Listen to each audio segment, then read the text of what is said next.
In the previous video, we generated these images, and now I will cover the feature how to edit these images to make your refinements. So always before you create your first set of images, make sure your product references are accurate, you have a brand style, and your typography and text is set as you want it to have, because changes later on these areas are difficult. So if you have now your image and it's basically 90% fine, you can use this edit feature.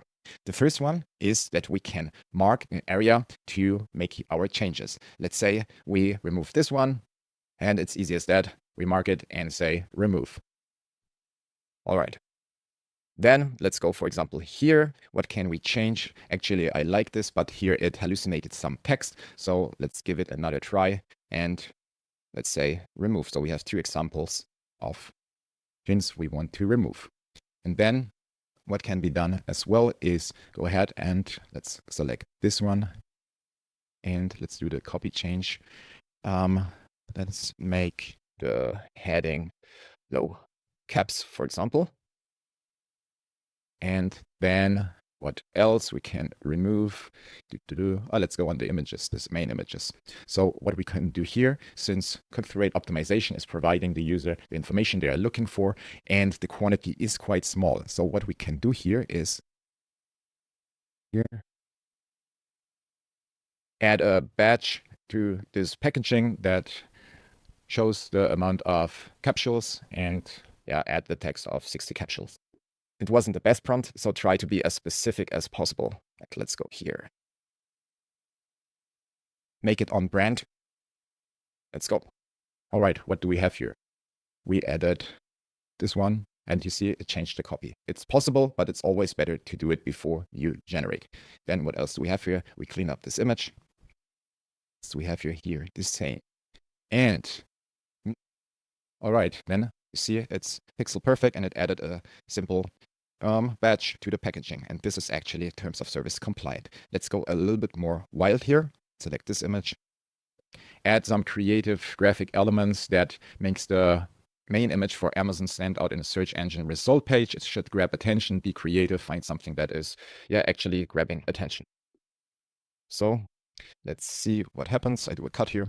So the image got generated, and you see it got very creative. So this was just an example, but probably this would grab the attention. All right, what else can we do?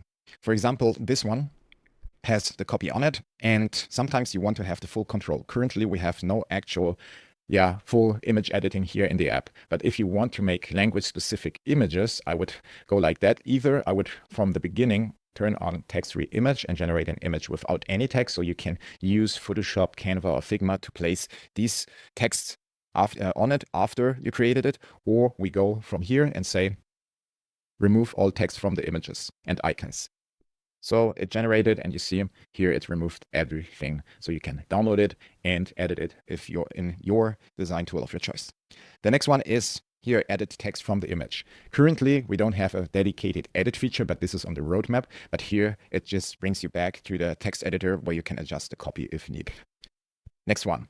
Here, you see that it's all generated with 1K. And as I already mentioned in the older videos, that 4K is absolutely not needed for digital asset as ads or Amazon product listing images. So what I suggest is to go with 2K. It takes a little bit longer, but it's worth it. If you already created the image with 1K resolution, you have here an upscale feature that basically brings it from 1 to 2K, and then you have the format you're looking for.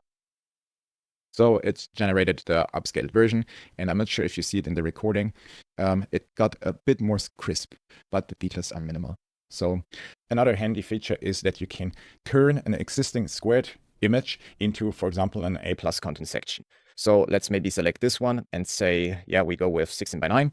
And here you have to select the final format, and let's add a prompt as turn this squared image into a 16:9 standard A+ content section and adjust the layout so it makes sense. So image got generated. There you go. The whole thing got stretched into the format. All right. These been the edits, and as you probably ever experienced for such a revision, you need a designer, a back and forth, a lot of communication, and this is basically the new standard of creating new content and edit it in basically fast iterations. These are the main editing features, and more will come in the future, so the roadmap is long, and feel free to reach out to us and tell us what you're looking for. Thanks for watching. All the best.